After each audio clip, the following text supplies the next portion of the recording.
Hi friends, welcome back to my channel for Aari. நம்ம இந்த வீடியோவில் என்ன பார்க்க போகிறோன்னா ஸ்டெம் ஸ்டிச். நம்ம எப்பொழுதும் போல் பேக் ஸ்டிச் போட்டு நம்ம ஆரம்பிக்கலாம். ஒரு நார்மலாக ஒரு செயின் போட்டுட்டு அந்த த்ரெட்டை மேலே இழுத்ததை பின்னாடி பேக்கில் ரிவர்ஸில் கொண்டு ஒரு முக்கால் பாகத்துக்கு குவார்ட்டர் இதாக கொண்டு அதை புல் பண்ணி மறுபடியும் இழுத்து நம்மளுக்கு தேவையான அளவுக்கு ஒரு பெரிய செயின் போட்டுட்டு நார்மல் செயின் போட்டுட்டு மறுபடியும் அந்த நாட் மாதிரி ஃபார்ம் ஆன இடத்துலேருந்து ரிவர்ஸில் போய் அதை புல் பண்ணி இழுத்துட்டு வந்துட்டு மறுபடியும் செயினை கண்டினியூ பண்ணுவோம். இதே மாதிரி கண்டினியூ பண்ணுவோம். இது எந்தெந்த இதில் யூஸ் பண்ணலான்னா ஸ்டெம், இப்போ இந்த கொடி இதெல்லாம் போடுவோம்ல அதில் இது யூஸ் பண்ணலாம் இந்த ஸ்டிச்சு. இது ரொம்ப ரொம்ப ஈஸி. இதில் இன்னொரு மெத்தட் இருக்குது, அது அடுத்த வீடியோவில் நம்ம பார்க்கலாம்.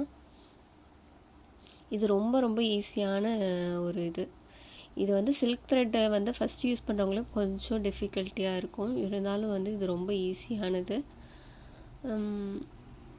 நீங்களும் ட்ரை பண்ணி பாருங்கள்.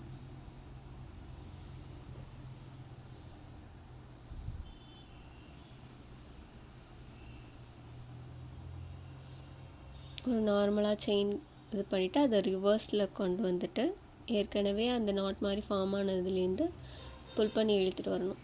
இப்போ இந்த நாட் மாதிரி ஃபார்ம் ஆகிருக்குல்ல, அதே இடத்துல குத்தி புல் பண்ணி இழுத்துட்டு வந்தோம்னா ஒரு ஸ்டெம் மாதிரி அது ஃபார்ம் ஆகிருக்கு.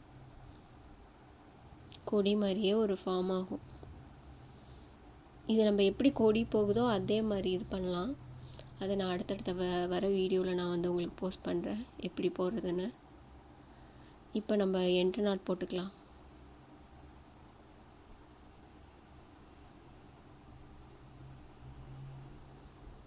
இந்த வீடியோ உங்களுக்கு யூஸ்ஃபுல்லாக இருக்கும்னு நினைக்கிறேன் friends. Thank you friends. Thanks for வாட்சிங் மை சேனல்.